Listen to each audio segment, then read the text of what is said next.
Hi, Dr. Travis. I'd like to thank you for meeting me here today. I have a few questions for you. I appreciate the opportunity. Thank you. Of course.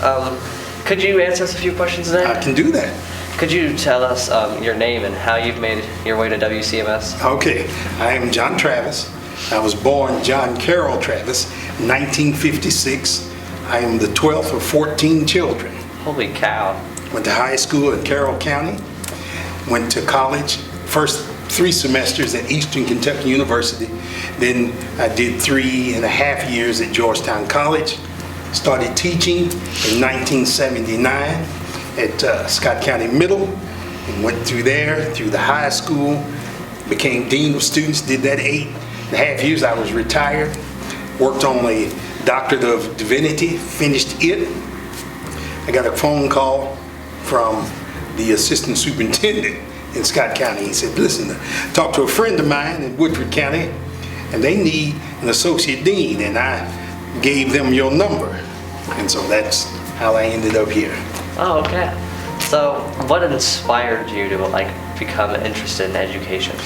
Kids, listen, when you're one of 14, you're used to large numbers of children. Yeah. And so that was what did it. And I really didn't have, I taught art. And I really didn't have that in mind when I went to college. I said, I'm gonna be a PE teacher because I wanted to be a football coach. Yeah. And so we go at registration day, and I got in line, and I noticed there was about 9 million people in the physical education line. I'm like, man, I ain't gonna never get a job with that. And so I went and got in the art line. And so that's how I did it.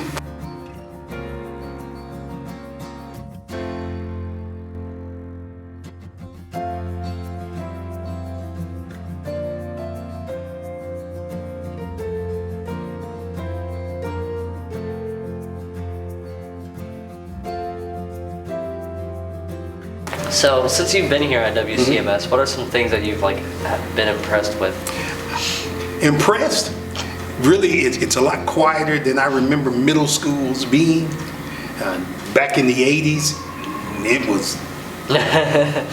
It's chaotic. No, it was different. And this is the largest middle school I've been in. Scott County has 3 or 4 middle schools. But, population of 900, it's right. Now, I tell you what else surprises me. What? Is a schedule like today. Oh, yeah. You know I'm lost. Yeah, me too. I got here today, I was confused. Yes, I'm like, where? Now we are where? And so, no. But I have been impressed with it. I don't see a lot of students who are causing a lot of trouble, disruption, and whatnot. So good to see that. Good to see that. So what do you hope to do or change while you're here? The attitude of some students. Education has gotten to the point now where people, students think, and even parents think that we're their enemies. We're not. We're not your enemy. We're not your enemy. There are things that we demand of you, that we ask of you, and you won't understand that until you get much older. Oh. And then you'll look back and say, you know what? That little short man told me that. And that's the thing. So just have that influence on people. Talk, but also learn to listen. And I think adults need to learn that more than kids. We really need to learn to listen. And I do that. I like that. I like that. Okay, that's actually really nice, actually.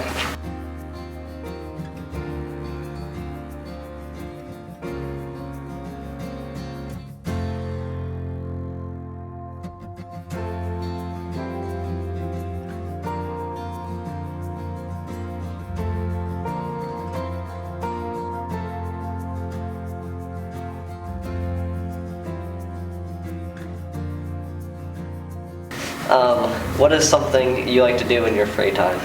I like to watercolor, and I do pen and ink. I read a lot. I read from time to time. I can't say I do it a lot, but... Yeah, I read a lot. I have, of course, I did finish a doctorate, but I don't ever feel that when you get like a doctorate degree or PhD or something like that, that you should ever stop learning. So I'm going to be a perpetual learner, regardless. And so I've recently, within the last couple of months, I've enrolled in the Israel Bible Center. It's based in Israel, and so I have online classes. And what really happens, because I pastor, what really happens, what you think you know, You don't as far as the fully Bible, know. man, you get in there, you get to stand there, you know what? I'm dumb. I really don't know as much as, and so that's for me. I do read a lot. I like westerns, old time westerns like Yeah. Gunsmoke. And so when I was at home, my lunch break, that's what I do. I'd watch me some Gunsmoke Really? about an hour, and then I'd go back to work. But that's pretty much, or babysit grandkids. And whenever they're sick, Papa has to take care of them. So that's what we do. Well, I'd like to thank you, Dr. Travis, for having I me. appreciate you. today. Appreciate you having me. Yes, sir. Y'all take care.